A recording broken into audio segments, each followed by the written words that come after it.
Da igreja abrir em Mateus capítulo 12. Nós vamos ler os últimos versículos do capítulo 12, a partir do verso de número 46, encerrando assim a narrativa do capítulo 12 de Mateus.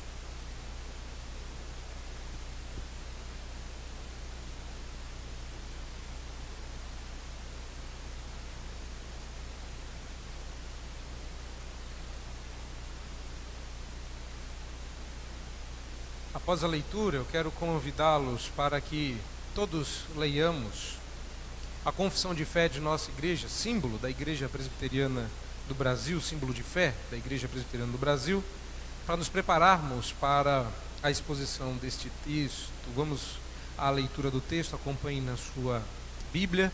Peço que, se você perceber que alguém aí mais próximo de você não tem, você divida com ele, para que todos possamos ler o texto da Palavra de Deus a partir do verso 46 de Mateus 12. Diz assim a palavra do Senhor: Falava ainda Jesus ao povo, e eis que sua mãe e seus irmãos estavam do lado de fora, procurando falar-lhe. E alguém lhe disse: Tua mãe e teus irmãos estão lá fora e querem falar-te. Porém ele respondeu ao que lhe trouxera o aviso: Quem é minha mãe e quem são meus irmãos? E estendendo a mão para os discípulos, disse: Eis minha mãe e meus irmãos. Porque qualquer que fizer a vontade de meu Pai Celeste, esse é meu irmão, irmã e mãe. Vamos, antes de orar, nos preparar para a exposição do texto da palavra, com a leitura deste capítulo da Confissão de Fé de Westminster. Vou pedir para que toda a igreja leia juntos 4, 5, 6. Os 6 parágrafos do capítulo 25 da Confissão de Fé da nossa igreja. Leiamos todos juntos. A igreja...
Vamos orar? Feche os seus olhos, permita dirigi-los em uma oração. Deus amado, Tu que és o nosso Pai e nos aceita em Tua família por intermédio de Cristo Jesus, fala-nos agora como a filhos, instrui-nos o coração, dá-nos a bênção de ouvir-Te mais uma vez, pela instrumentalidade do Teu servo e fiel exposição da Tua palavra. Dá também ao Teu povo o coração aberto, como solo fértil que recebe boa semente. Tem misericórdia de todos nós, ó Deus, para que possamos aprender e praticar as boas verdades da Tua palavra. Nós oramos em nome daquele que é o único cabeça da igreja, Cristo Jesus, o Senhor. Amém.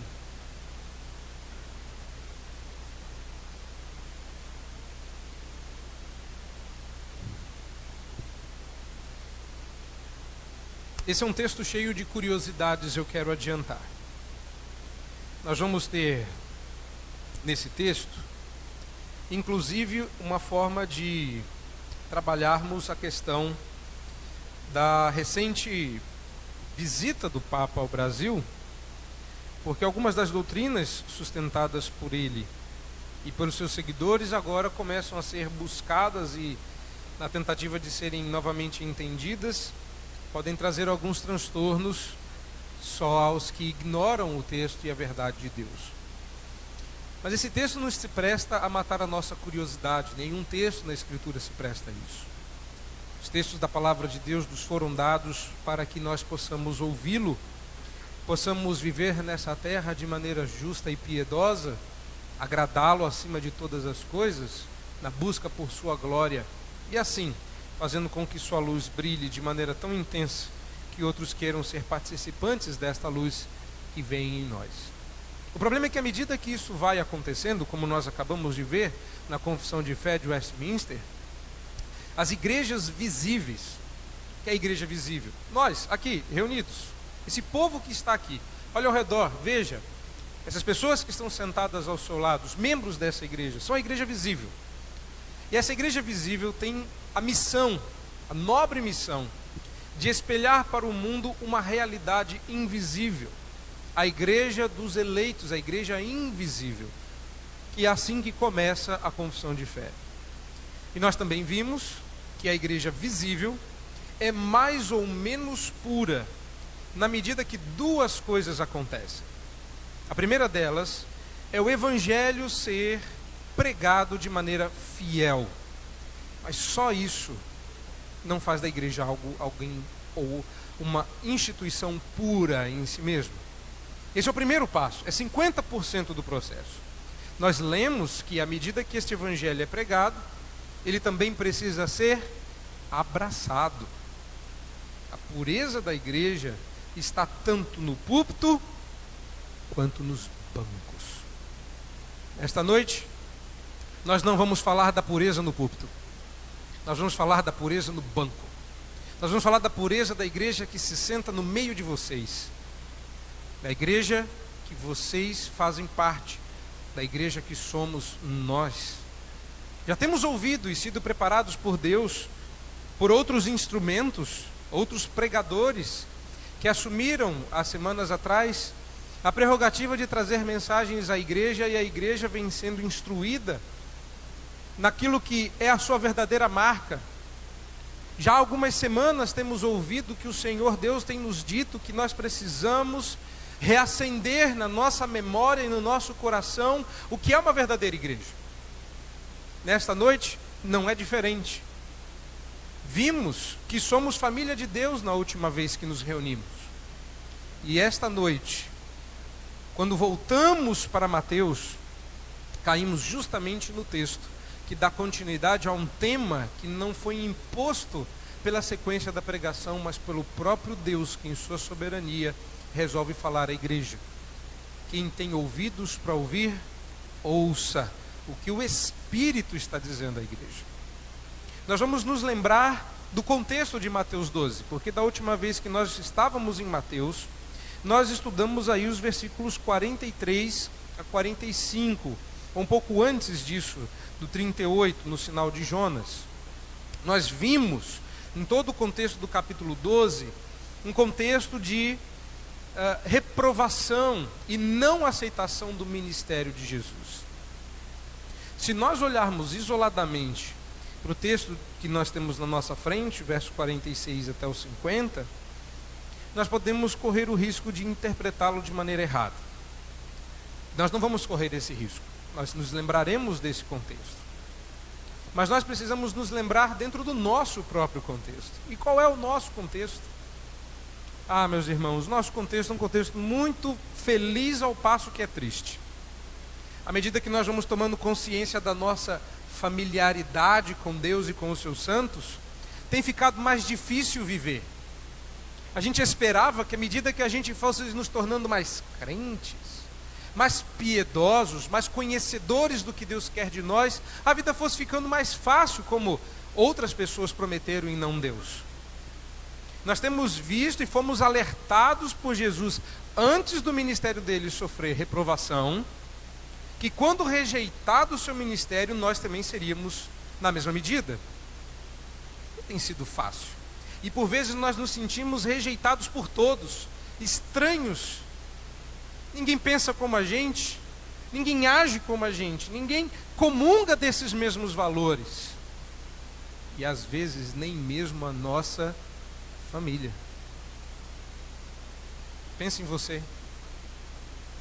Pense naqueles que estão aqui, não comungam dos nossos valores. Aí a gente se sente meio estranho. Será que nós estamos certos? Será que, Deus, o Senhor podia dar uma palavra de incentivo para a gente saber se a gente está no caminho certo? Então hoje não é dia de convidar você para ser parte dessa família. Eu vou fazer de ousadia no fim. Eu vou apresentar esse texto que, no meu entender, e eu espero que à medida que esse texto for sendo exposto, você também veja isso. Olhe para esse texto. Esse texto não vem convidá-lo a ser, mas mostrar quem é a verdadeira família de Cristo. Esse texto está num contexto de rejeição, não de aceitação. Precisamos entendê-lo? Certamente. Mas mais do que nunca, cada um de vocês presentes aqui precisa entendê-lo. Precisa entendê-lo porque o texto fala mais do que a pessoa que segura o microfone. Em Mateus capítulo 12, desde o começo, nós estamos observando que Jesus está sendo rejeitado no seu ministério ao ponto das pessoas ameaçarem sua vida. Nós começamos o capítulo num sábado na sinagoga. Na verdade, o sábado antes da sinagoga, quando ele diz ser o Senhor do sábado. Ele diz isso no versículo de número 8, quando colhendo as espigas, tendo fome, resolve fazê-lo no sábado, e os fariseus, como que espreitando entre as árvores, entre a mata, escondidos, saem como ninjas dizendo: peguei você, está comendo no sábado. E Jesus diz: qual é o problema? Para piorar a situação, a partir do verso 9, ele entra na sinagoga. Só você conferir lá. E lá na sinagoga esperavam que ele curasse o homem da mão ressequida, na esperança de acusá-lo. E ele faz. Não porque a expectativa deles era uma, Jesus já havia frustrado a expectativa deles várias vezes, mas porque ele não se furtaria a fazer o bem como eles estavam fazendo. Eles, claro, desejavam matá-lo, verso 14. E Jesus se retira dali e explica, do verso 15 a 20, que ele estava fazendo aquilo, aquela retirada estratégica, não era por medo, mas para que o cumprimento das profecias chegassem até o fim. Haviam profecias que ainda não haviam sido cumpridas, e até que a cana não fosse esmagada, ou a torcida que fumega não fosse apagada, ou a cana quebrada e a torcida apagada, ele não poderia se submeter à morte. Havia mais coisas para serem feitas. E naquele tempo nós descobrimos o que o verso 20 significava. E então, verso 22, já fora da sinagoga, e até então não sabíamos onde ele estava, trouxeram o endemoniado cego e mudo, e ele o curou. Mas essa cura era apenas coadjuvante de um processo da explicação entre sermos ou não de Deus. É nesse momento que nós nos deparamos com a blasfêmia contra o Espírito Santo. Durante todo esse processo, tememos blasfemar contra o Espírito e tememos quebrar o domingo, o dia do Senhor. Depois dos avisos que o Senhor nos deu, dos versos 35 em diante até o fim, nós caímos naquela situação comum a nós, nossa história. Mostra um sinal, queremos milagres. Se o milagre não acontecer, eu não vou crer. O milagre tem que chegar. E Jesus diz: não, o milagre já chegou. E como que, vivendo no nosso século, no século 21, Jesus não vai dar nada novo. Os crentes de hoje querem isso. O melhor de Deus está por vir. Então mostra para nós um milagre. Ele diz, não, o melhor de Deus já veio. Jonas já foi cuspido na praia. Vocês perderam o melhor de Deus. O melhor de Deus passou na frente de vocês e vocês não viram isso.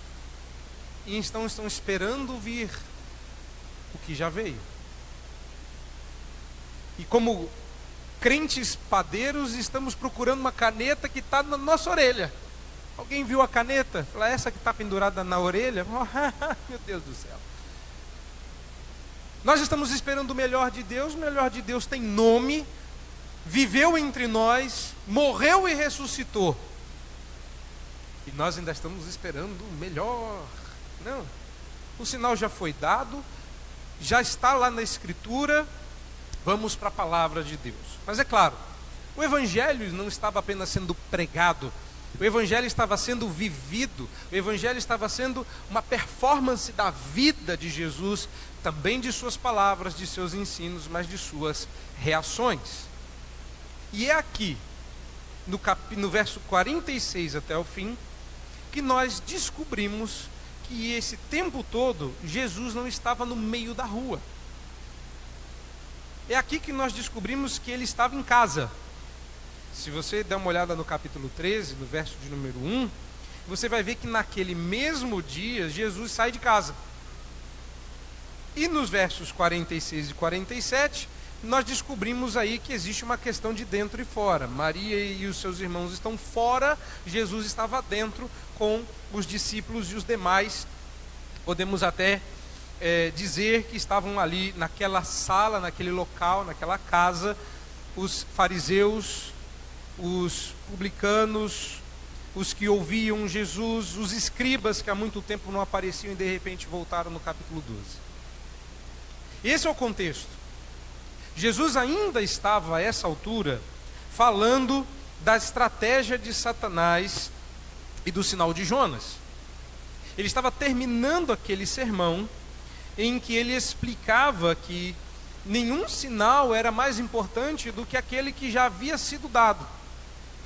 E que o vazio do nosso coração não significa necessariamente o enchimento do Espírito. Podemos ficar limpos só para que o demônio retorne com mais demônios junto com ele a nos habitar. Mais medo, mais tensão. A coisa estava ficando grave, porque era como se Jesus dissesse, talvez vocês fiquem limpos, talvez vocês se livrem dos demônios de agora, e eu expulse um outro aqui e acolá, mas sem me colocar dentro, sem que eu vá até o seu coração, essa limpeza não vai adiantar muita coisa. Eu indo, o demônio volta. E explicando sobre isso, verso 46, falava ainda Jesus ao povo, e eis, e essa expressãozinha aí é importante. A gente vai dar uma olhada lá no original, e aí surgem algumas dificuldades na nossa língua. A expressão eis é repetida aí 3 vezes, e uma delas não aparece no nosso texto em português. E ela é absolutamente importante no original, porque Mateus vai usar essa expressão para pontuar os 3 momentos dessa narrativa, e ela é uma expressão fortíssima, que até em determinado momento ela deixa de fazer sentido, e é por isso que ela não é traduzida na nossa língua, porque essa expressão significa olhe, veja, presta atenção. Aí traduzida na nossa língua como eis. Nós não usamos mais eis na nossa linguagem. E eis, mas o que literalmente Mateus está dizendo, e como que espantado, ele diz, falava Jesus ao povo, e veja, sua mãe e seus irmãos estão lá fora. Ele dá uma pausa, tem um caráter meio crítico nessa narrativa. Veja! Aí logo em seguida, nós temos outro, a pessoa entra naquela casa, interrompe o sermão de Jesus e diz, veja, de novo, a mesma palavrinha está lá, veja, Maria está lá fora, seus irmãos estão lá fora. Todo mundo dá aquela congelada. Mateus congela você, depois o mensageiro anônimo congela você, e depois Jesus congela você de novo, quando diz no verso 49, veja você. 2 vezes pedem para Jesus ver. Veja, Veja você, dá uma olhada aqui, você. Nesses 3 momentos, nós podemos ver as 3 lições. Antes de chegarmos nessas lições, eu não posso deixar de fora algumas coisas. Por 2 motivos. Sei que você está doido para ir para as lições, mas antes disso, eu preciso que você se prepare para essas lições. Por 2 motivos. Primeiro, porque nós acabamos de ler algo grave. Alguém sabe o que de grave nós acabamos de ler na confissão de fé? Nós acabamos de ler na confissão de fé que o Papa não é um cara legal, que não é um sinônimo nem de santidade nem de piedade. Não, mas ele tem que ser observado naquilo de bom, de humilde que ele é. Tem como mostrar de novo, irmão? Põe lá para ver o que é a nossa confissão de fé. Talvez a confissão seja exagerada, ou nós sejamos mansos demais com aquilo que Deus não gosta. Pode ir para frente. É o penúltimo, se não me engano. Mas é o último então. Esse aí, olha só que coisa mais grave. Não há outro cabeça da igreja senão o Senhor Jesus Cristo. E o povo diz... os crentes, o povo não falou nada. E os crentes dizem... Você acredita nisso? Se você acredita nisso, se você professa isso, então em sentido algum pode ser o Papa de Roma o cabeça dela. Amém? Detesto perguntar amém, mas vocês não estão respondendo. Detesto porque é errado. Mas ele é aquele anticristo. É barra pesada. Ele é um cara legal. Não, ele é o anticristo. O homem do pecado, o filho da perdição, que se exalta na igreja contra Cristo. É isso que significa a expressão anticristo. Contra Cristo. E contra tudo que se chama Deus. Isso é grave. Ele esteve no Brasil. Esse cabra aí, esteve no Brasil. E muito crente, para não dizer pastores, e outros perdidos em suas loucuras, vieram a público dizer que o Papa lhes reacendeu desejos de piedade. Eu não sabia que Satanás tinha se convertido. Eu estou dizendo isso porque ele é um daqueles que sustenta a permanência virginal de Maria durante toda a sua vida. Olhe para o texto. Quem estava lá fora querendo falar com Jesus? Quem estava lá fora?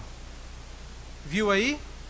Como Maria, já teria sido muito difícil Maria ter permanecido virgem após o nascimento de Jesus. Eu quero, se você ainda não sabe, lhe cientificar que naquela época não existia parto cesárea. Não havia a menor possibilidade física de Maria permanecer virgem, mas há quem creia nisso, ok. Mas Maria passou por esse processo mais algumas vezes. E diz o texto que lá fora estavam, e observa, o texto quer nos chamar a atenção. Veja, lá fora está Maria e seus irmãos. Em outros lugares nos evangelhos se fala bastante dos irmãos de Jesus junto com Maria, acompanhando o ministério de Jesus. Aqui, eu não ousaria dizer que eles não eram crentes e não sabiam quem Jesus era de fato. Mas aqui, eles perderam a mão. E eu vou provar mais para frente. Aqui, eles estão fazendo o papel do outro lado. Jesus não quer rejeitá-los, não o faz, mas vai usar esta fraqueza na fé deles, essa dúvida até certo ponto fatal. Duvidaram de Jesus, chamaram-no de louco.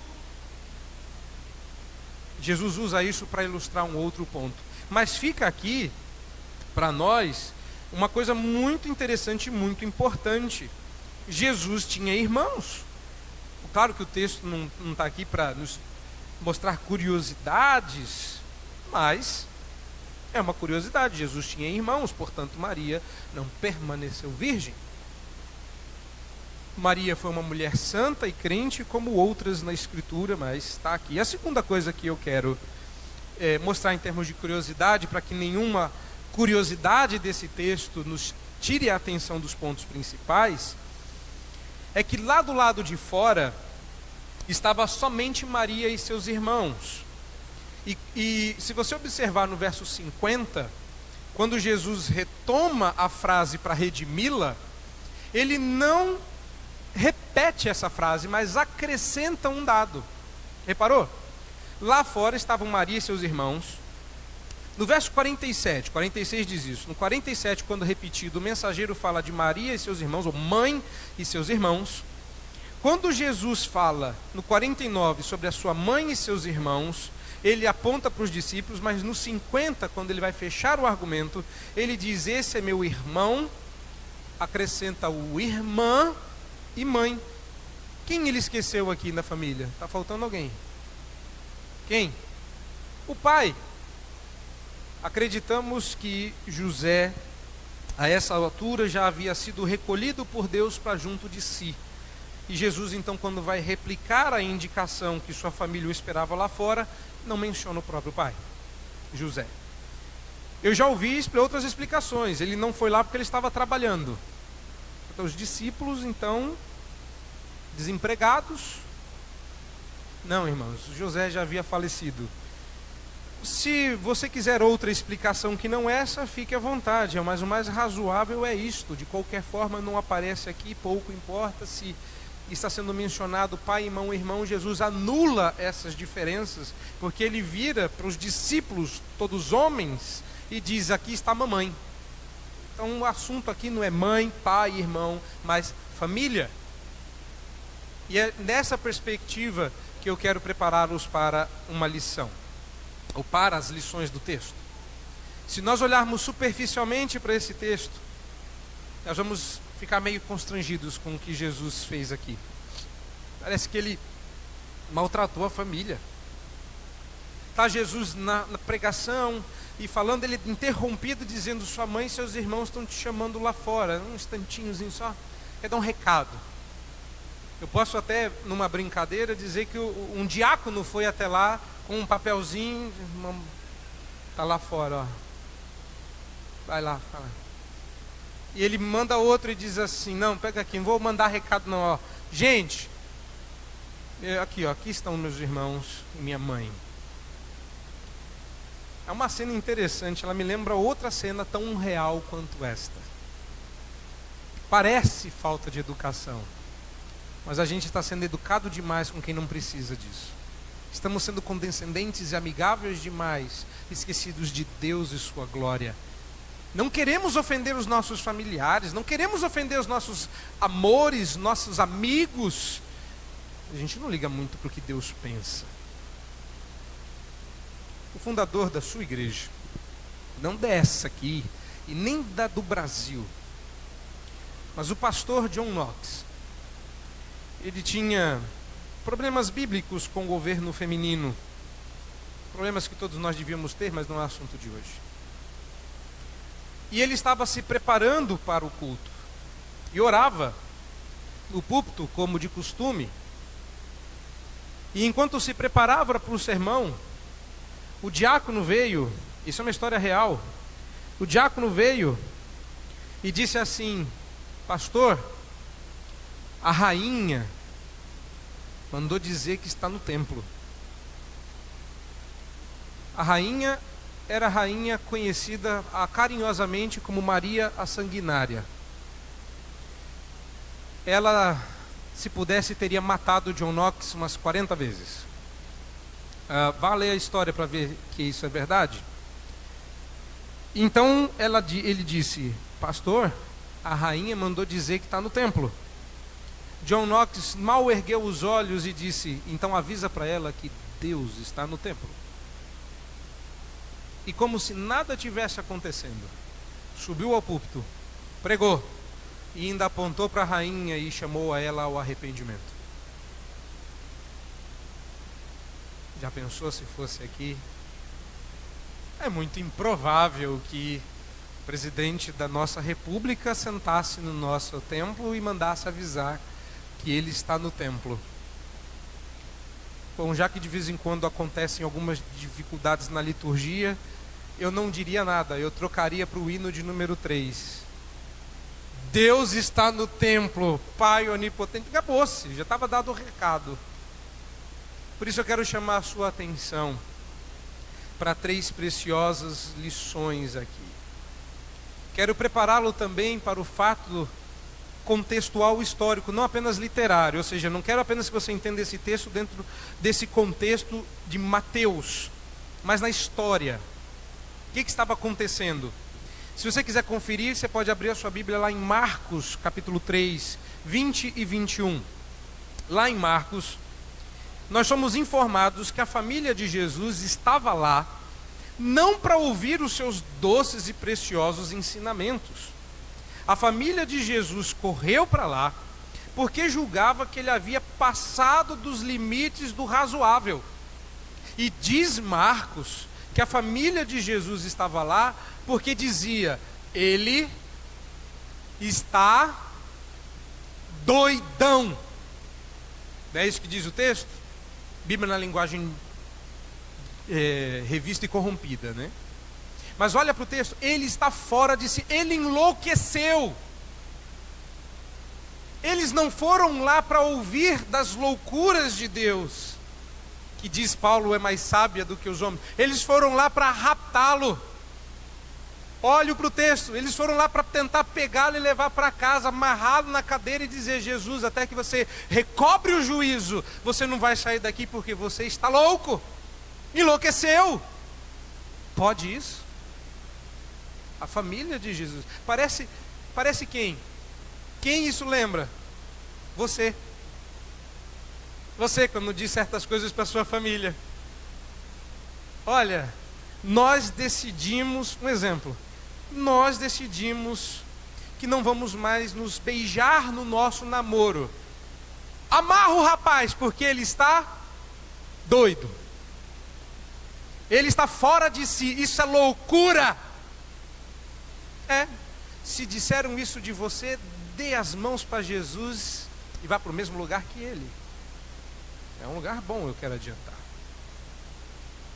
Era isso que estava acontecendo.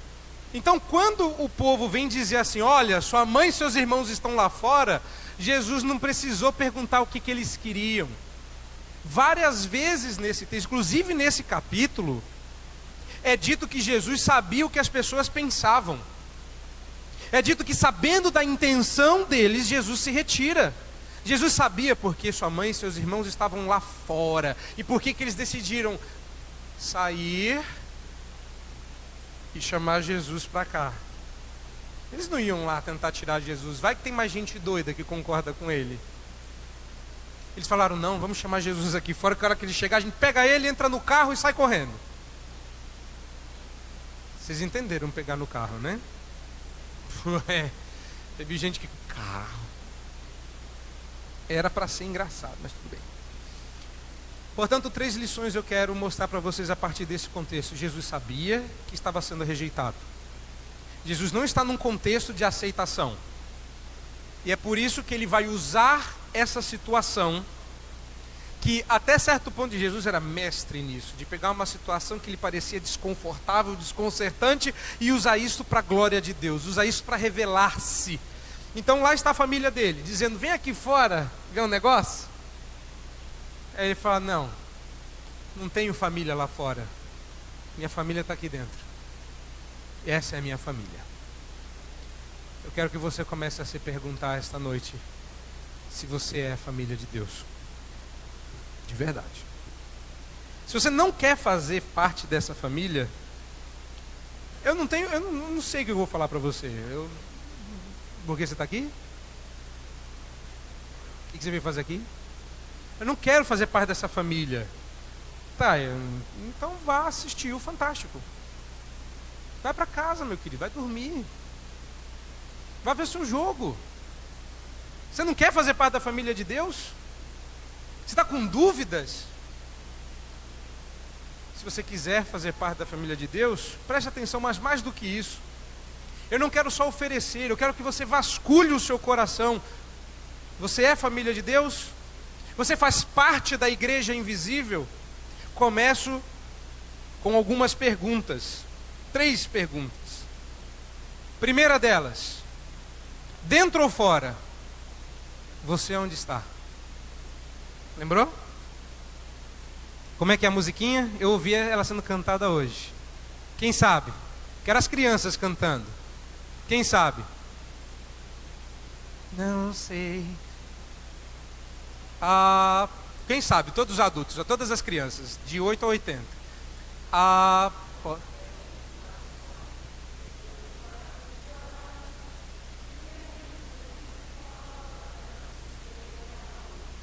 Até aí. Essa é uma pergunta séria. Que cantada desse jeitinho? Vai pro inferno. A gente não leva a sério. Então me permita, crianças e adultos, fazer essa pergunta a sério. Dentro ou fora? Onde você está? Porque essa é a questão do texto. Vamos lá para o texto? Olha aqui. A mãe de Jesus e seus irmãos estão lá do lado de fora. Está vendo no texto? Estão do lado de fora. Dentro ou fora? Jesus não olha para fora para ver família. Jesus olha para dentro. A verdadeira família não é a que está lá fora. Preste atenção. Eu vou falar coisas sérias aqui, mas eu vou falar com docinho. Dentro e fora. Vamos na doçura. A verdadeira família sua não está fora da igreja. A verdadeira família é aquela que está dentro, é aquela que está perto, é aquela com a qual nós podemos contar. Você não pode considerar da família de Deus aquele que não está dentro do círculo mais próximo daqueles que seguem a Cristo. Não existe família lá fora. Lá fora estão sua mãe e seus irmãos. Quer ir lá ver? Falando, não vou lá fora. A minha mãe, meus irmãos, minhas irmãs estão aqui dentro. Dentro ou fora? Onde você está? Família está aqui dentro. Agora o texto diz, eles estavam do lado de fora. Meus irmãos, olhe para esse texto com um pouco mais de atenção. Eles não estavam longe. Eles estavam logo ali do lado de fora. Eles estavam perto, mas não dentro. Estar perto não é estar dentro. Mas ele é amigo do evangelho, mas ele até gosta. Ele até aceita. Perto não é dentro. Eles estavam lá, eles só não estavam aqui. Orbitar em volta do ministério de Jesus não é o mesmo que fazer parte dele. Estar perto não é o mesmo que fazer parte. E essa é uma lição grave que você tem que prestar atenção. Você pode vir aqui, estar presente aqui neste lugar, mas igreja não é templo, nem parede, nem banco. A igreja somos. Vamos tornar isso mais pessoal. Para dizer isso, você precisa ter muita coragem, mas mais do que isso, precisa ter o Espírito. A igreja sou eu. E quem for, diga, a igreja. Isso é sério. Será? Dentro e fora, onde você está? Não existe família lá fora. Eu não estou falando de igreja, de santo, de céu. Estamos falando de família. Jesus não está dizendo, faz parte do meu reino, é súdito do meu reino. Ele está dizendo, família, minha mãe, meus irmãos, minhas irmãs, minha família, a quem eu vou chamar de irmão, aquele que eu vou dizer, pai, esses são os meus irmãos. Eles têm que estar dentro. Perto não é dentro. Igreja somos nós. E os laços que nos unem vão além de gostos, além de preferências pessoais. O nome do laço é Cristo. O nome do laço é Cristo. Sem uma decisão pessoal por Cristo, clara e pública, evidenciada pela profissão de fé, e a consequente membresia da igreja, me permita ser muito claro: você está do lado de fora. Você está do lado de fora, não é família. Olhe para esse texto. Jesus não diz: aqui estão meus irmãos, meus irmãs, meus primos, meu sobrinho. Não. Família é só quem está dentro, é só quem faz parte. Eles estavam do lado de fora e chamaram Jesus para fora, e Jesus disse: não, eu não saio. A família que tem que entrar. Quer ser família? Entra. Já reparou que não é família de Deus sempre chama você para fora? Vai hoje não. Deus entenderá se você não for hoje. Não, eu não vejo nesse texto que Jesus entendeu. A sua mãe e seus irmãos estão lá fora, manda um beijo para ela. Não. Ele disse: mamãe, aqui estão as minhas mães, minha mãe, meus irmãos, família está aqui, ó, dentro. Lá fora eu não tenho família. Uau! Parece estranho, né? Senhor Jesus, essa mãe te carregou 9 meses na barriga. Esses irmãos cresceram contigo. Sabemos que você é o irmão mais velho, mas sua família está lá fora. Não está não. É claro que dizer que você está do lado de fora não significa que você não seja bem-vindo aqui. Calma, não é isso. Peraí, pastor, você vai jogar tudo fora? Não, preste atenção. Você não é bem-vindo aqui. Você é bem-vindo aqui, perdão. Ninguém está te enxotando. Só estou dizendo que você não faz parte. Você está do lado de fora. Você é bem-vindo aqui. E esse aviso tem que ser encarado para você como um convite. Quer ser parte dessa família? Decida-se por Cristo e faça parte da igreja. Até lá, você está do lado de fora. Você pode vir aqui, você pode sentar aqui, mas você não faz parte. Você está do lado de fora.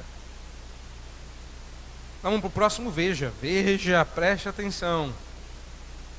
Outra coisa que me chama a atenção é que quando a pessoa avisa que a família está do lado de fora, todos os comentaristas, e no grego essa é uma expressão fortíssima, verso 49, fortíssima, ela é muito gráfica, essa expressão, estendendo a mão para os discípulos. Me parece que Jesus não apontou o dedo, a coisa foi meio chamativa, é como se Jesus estivesse fazendo questão de apontar e deixar claro que aqueles especificamente eram da família dele. Especificamente estes. Pergunta: você faz parte destes? Jesus não disse: todo mundo que está aqui dentro é família. Ele disse, olhando para os que estavam lá dentro: a gente já deixou lá fora. Lemos na nossa confissão que fora da igreja... Pode mostrar de novo, irmão? Vamos lá. Olhe para a confissão. Essa, se não me engano, está no primeiro ou no segundo slide. Próximo. Aí. No finalzinho aqui. Falando sobre a igreja visível. Juntamente com seus filhos é o reino do Senhor Jesus. Observa lá. Casa e família de Deus, fora da qual não há possibilidade ordinária de salvação. Está fora, não tem nem conversa. Está dentro, entramos. Imagina o alívio de quem estava lá. Lá fora eu não tenho nada com quem está lá fora. Vamos falar dos que estão. Estamos aqui dentro, estamos tranquilos, estamos aqui dentro. Não é isso? Quando a gente morrer, a gente vai pegar o cartão de membresia, apresentar para Jesus. Eu era membro há tantos anos na igreja, posso entrar no céu. Mas está suave. Venho à igreja há 40 anos, estou tranquilo. Meu pai vem à igreja há 40 anos. Eu nascido e criado aqui. Que é isso? Nunca conheci outra igreja. Olhando para os que estão dentro, Jesus não diz todos que estão dentro são família. Jesus abre o verso 49 no verso anterior. Olha lá. Quando Jesus responde ao que trouxeram o aviso, ele pergunta: quem é minha mãe e quem são meus irmãos? Opa! Não está claro? Se lá fora não conta, a resposta é todos os de dentro. Mas Jesus faz questão de gesticular de uma maneira que ficou gravada na mente das testemunhas, e estendendo a mão para os discípulos.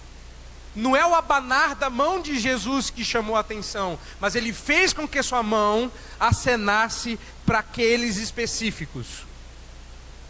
Não foi, como a gente imagina, coisa de filme. Esses aqui. Não, havia um quê de... Aqui, esses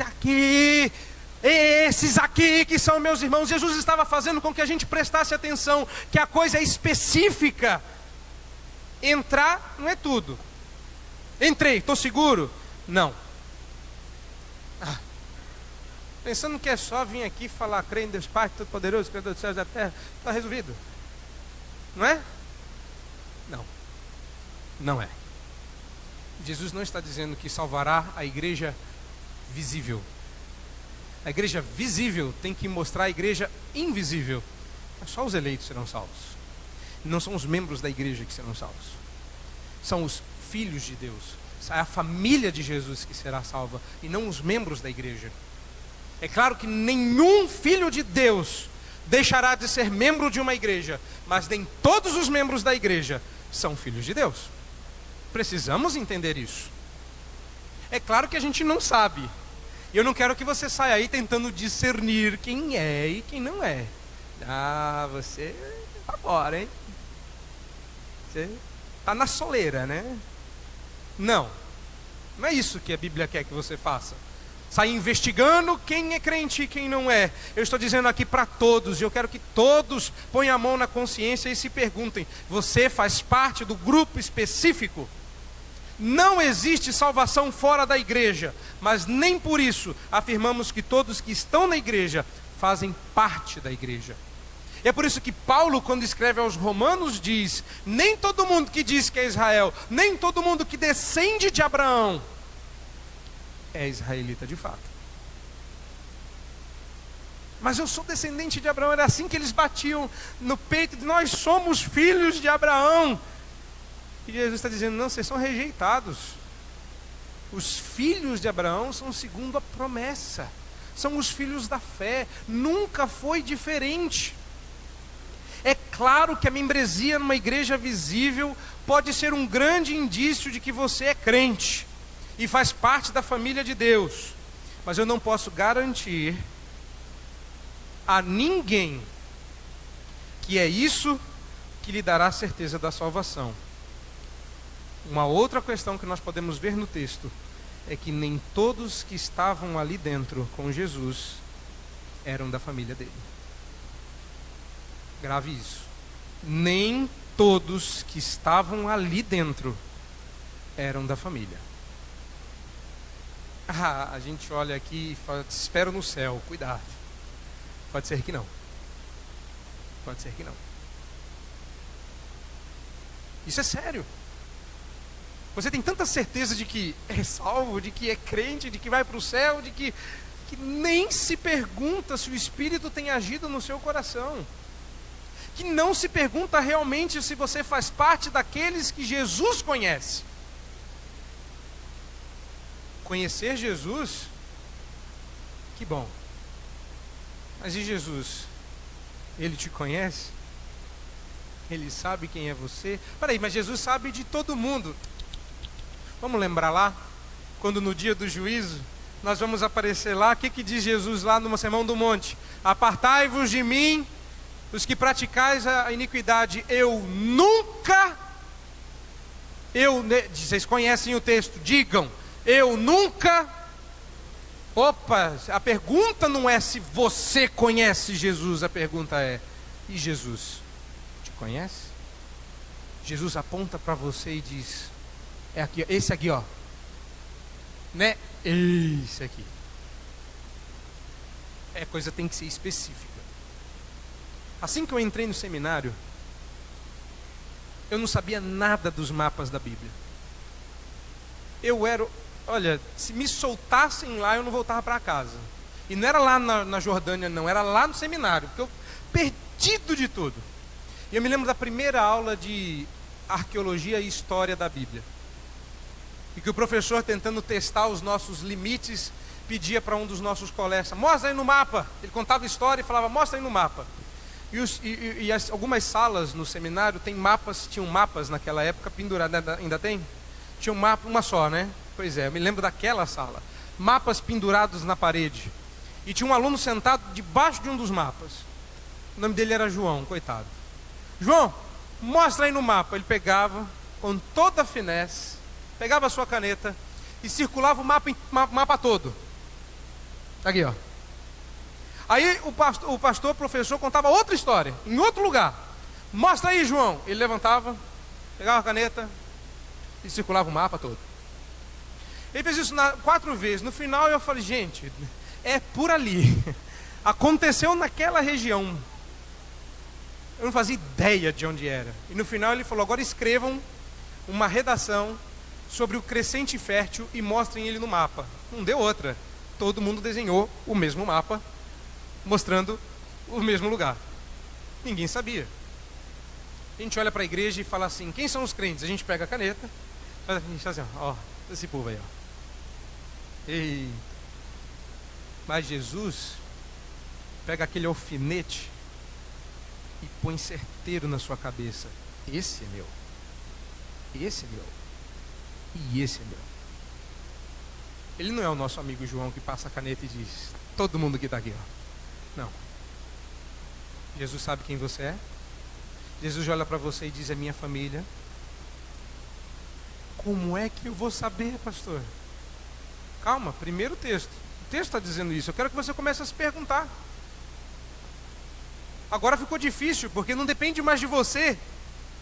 Deixamos de ser arminianos. Não depende mais de mim, não depende mais do meu conhecimento, mas depende dele me conhecer, depende dele decidir se me quer ou não. Agora ficou difícil, fiquei na mão dele.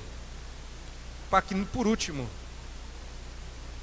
depois de apontar quem é, a última pergunta, depois de respondermos se dentro ou fora, você onde está, e se especificamente estes, se você faz parte, eu pergunto: como saber se você está dentro? Último verso. Repare aí que o porquê do verso 50 está junto e sem acento. É uma resposta. Mas o porquê na nossa língua? Não. Foi a forma da gente traduzir o que está no grego. Grego, viu, irmão? Grego. Uma língua linda, fácil, simples. Porque é uma resposta. É uma resposta. Jesus está respondendo. Então ele não está dizendo como ser. Ele não está convidando para ser. Ele está dizendo como identificar. Como você sabe? E é essa a pergunta. Como eu sei? Observe aí. Jesus não está impondo um pré-requisito. Ele não está dizendo: você precisa disso para entrar na família de Deus. Ele está dizendo: se você agir assim, então você é. Ele está explicando como nós podemos discernir quem era e quem não era membro dessa família. Porque qualquer que fizer a vontade de meu Pai Celeste, esse é meu irmão, irmã e mãe. Quando ele apontou para eles, ficou estranho. Como é que a gente vai saber quem são eles? E quem ficou no fundo e não viu? Como eu vou saber quem são? Se depende de Jesus conhecer. Se não depende da minha decisão pessoal. Como é que eu sei que eu faço parte? Resposta: vou mostrar para vocês como é que faz. Qualquer que fizer a vontade. É uma dica. Perceba aqui, ó. Se você vir alguém fazendo a vontade de Deus, andando conforme a sua palavra, obedecendo o que ele diz, esse cara aí, essa moça aí, este aí é da minha família. É assim que você faz. Obedecer a Deus como um pai não é um pré-requisito, é uma evidência. E tem gente doida para se ajustar à vontade de Deus, porque eu quero ser. Não.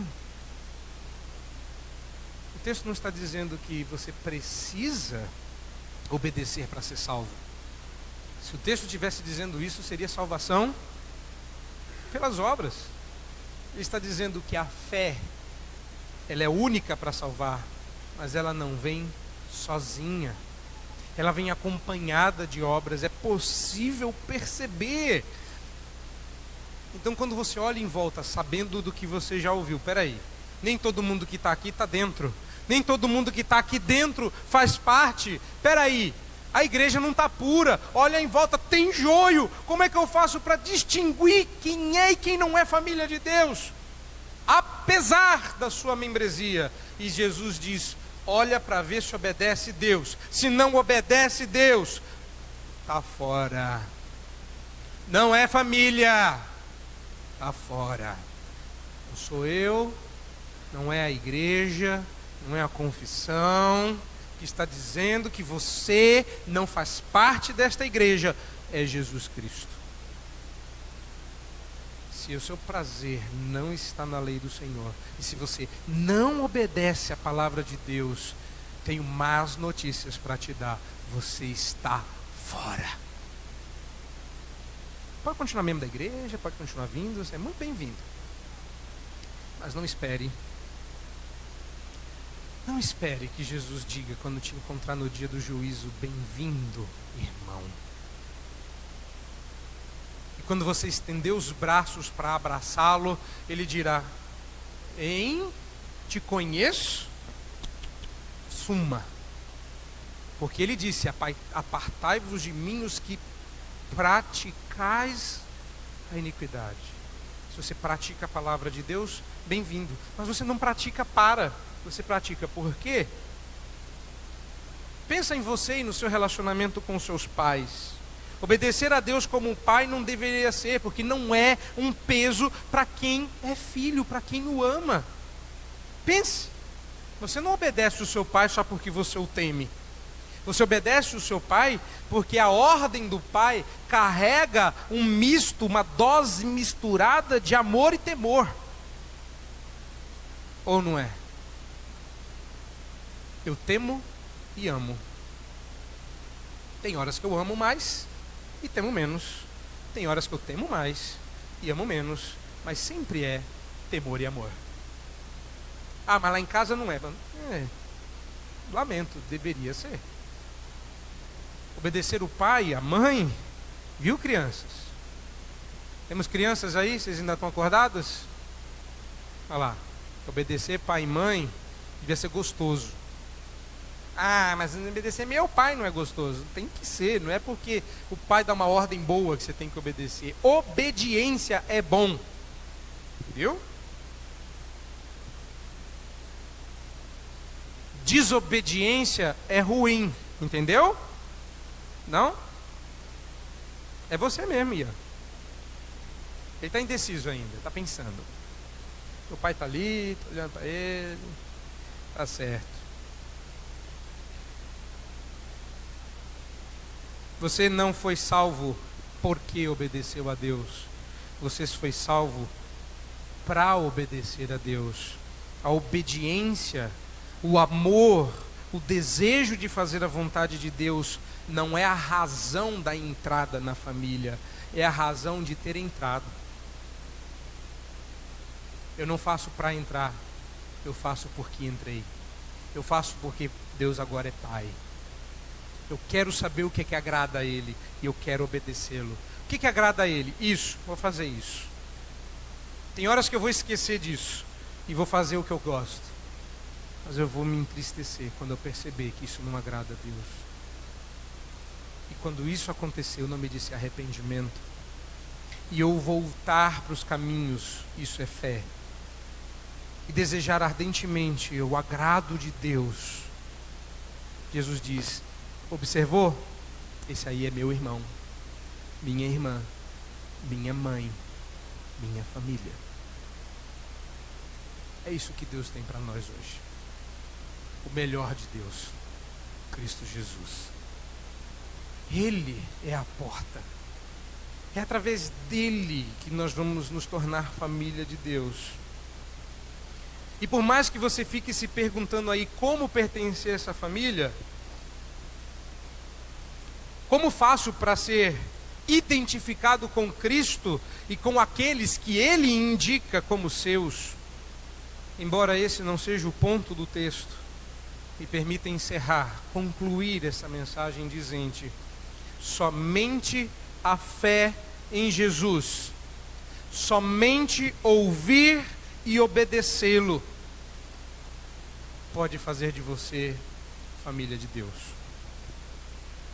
Desejar estar próximo e ser identificado com um de seus seguidores é evidência de que você faz parte dessa família. Segui-lo verdadeiramente, não de boca, mas com tudo o que somos. Sim, para fazer parte desta família, você precisa fazer parte da igreja, e a igreja de Cristo é a sua família. Os laços de sangue não são maiores do que os laços de Cristo. Sua verdadeira família é essa aqui, a de Cristo. E aí eu me pergunto, ou eu te pergunto, está chamando de irmão quem não é irmão? Está chamando para perto quem não faz parte? Está olhando em volta e procurando o quê? Olha no espelho e procura lá alguém que pertence a essa família. É assim que começa. Depois você olha em volta e pensa bem. Muito joio dizendo: vem cá meu trigo. Não vá, porque no dia final joio e trigo serão separados. Trigo vai para o celeiro de Deus. E o joio para onde vai? Vamos fazer assim? Quem for, descobre. A vocês que estão aqui e estão recebendo a chance de decidir, fique a palavra da promessa, que não é aquela da música, mas a da Bíblia: crê e será salvo. É só assim que a gente se torna família de Deus. E aí você vai estar dentro, aí Jesus vai apontar para você e vai ver em você as marcas da verdadeira igreja. Sim, é isso que Deus quer para nós. Que Deus tenha misericórdia de nós, porque a partir de agora nós entraremos nas sequências da parábola do reino. Vai ter juízo, vai ter procura, vai ter evangelização. Já leu Mateus 13? Se prepare, leia, abra o seu coração, porque as parábolas do reino virão. Você está preparado para elas? Elas já estão prontas para você. Que Deus derrame sobre nós a sua misericórdia. Amém.